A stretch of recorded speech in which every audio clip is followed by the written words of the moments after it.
गंजाम जिला ब्रह्मपुर लांजीपल्ली रोड स्थित Gurukul international public school रे विज्ञान और सामाजिक मेला अनुष्ठित हो जाइछि।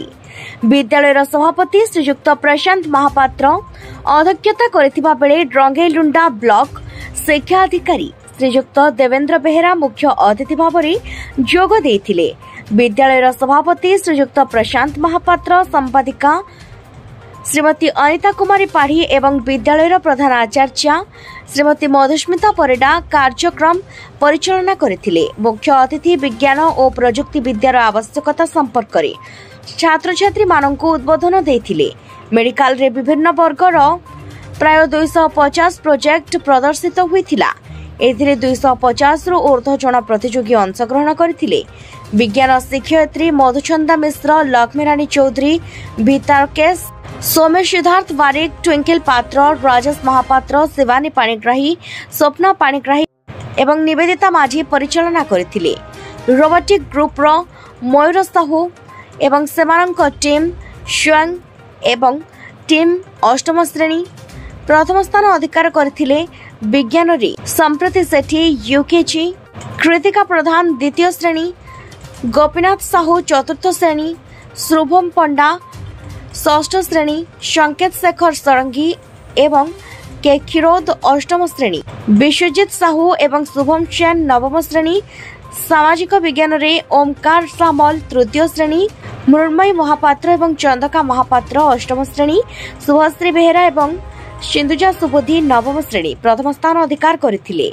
एही कार्यक्रम रे विद्यालय समस्त शिक्षक शिक्षयित्री, एनसीसी कैडेट, स्काउट टीम एवं अन्य कर्मचारी श्रृंखलित भाव में कार्यक्रम टेकु तुलाइथिले। ब्यूरो रिपोर्ट, ओम टीवी ओडिशा। गुरुकुल इंटरनेशनल आपण समस्त जानिछन्ते ब्रह्मपुर महानगर निगम रो गोटे प्रतिष्ठित शिक्षा अनुष्ठान जार कि स्वतंत्र परिचय रही एवं से सबु क्षेत्र आगुआ विज्ञान दिगरे मध्य से आगे गोटे जो पदक्षेप नहीं आउ दीर्घ 12 वर्ष धरी यहाँ कर 2012 रु 2024 अर्थात यहाँ तांकर 13तम विद्यालय स्तरीय विज्ञान मेला उत्सव। तेणुक से क्षेत्र में एम गोटे स्वतंत्र परिचय रही अनुष्ठान तांकर कमिटी से पूरा जोरसोर लगी पड़ते पिलामानंको किभली विज्ञान संबंधी तथ्य देवे, पिलामानंको विज्ञान प्रति आकृष्ट करेंगे एवं विज्ञान दिगरे ये अनुष्ठान किसी स्वतंत्र छाप छाड़ापी से प्रयास करी प्रत्येक स्तर तृणमूल स्तर रु सबु क्षेत्र में यह एक स्वागत योग्य पदक्षेप। आज दिन में आमे विज्ञान जदि प्रगति कले जो माने विज्ञान प्रति एत आकृष्ट विज्ञान प्रति जदि से आग्रह रही तो से बयान माने ये जो परिस्थिति ही बयान करुँची से आमर पिलामानंकर सर्वांगीन विकास से शैक्षिक दिग हो कि अणशैक्षिक दिग हो, क्रीड़ा हो, आध्यात्मिक कथा हो, सबु क्षेत्र में निश्चित भाव में ध्यान देवे।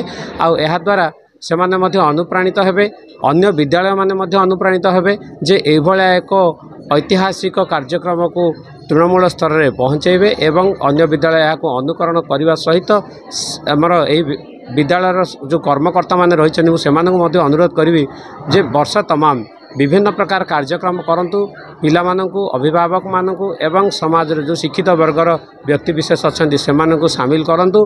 सर्वोपरि कहवाई गले गुरुकुल इंटरनेशनल जो ख्याति रही ताकू आगक नुहतु आउ गुणात्मक शिक्षा विशेष ध्यान दिंतु। फल ब्रह्मपुर महानगर निगम रे सेमानंकर एक स्वतंत्र परिचय रहिबो एवं अभिभावक तथा छात्र छात्री माने समाज मुख्य स्रोत में सामिल होगा सहित से निजको प्रमाणित करें जे मु जने गुरुकुल इंटरनेशनल रो छात्र बा छात्री। मु Gurukul international public school chairman Prashant Mahapatra. आज सबुदिन पर आम विज्ञान मेला करिछु। एथिरे आज आम रंगेलुंडा बीओ देवेंद्र बेहेरा सार को अतिथि रूपे पाई खुशी अच्छु और छात्र छात्री मैंने खुशी अच्छा किंतु आम गोटे जिनस लक्ष्य कलु जे केवल विज्ञान को अग्राधिकार दे चलले अन्य जो पिला माने कला संस्कृति और वाणिज्य जो आर्ट्स एंड कॉमर्स स्टूडेंट भविष्य में आर्ट्स एंड कॉमर्स पढ़ियार सुजोग पाइबे सेमानंकर टिके रुचि कम रोचे।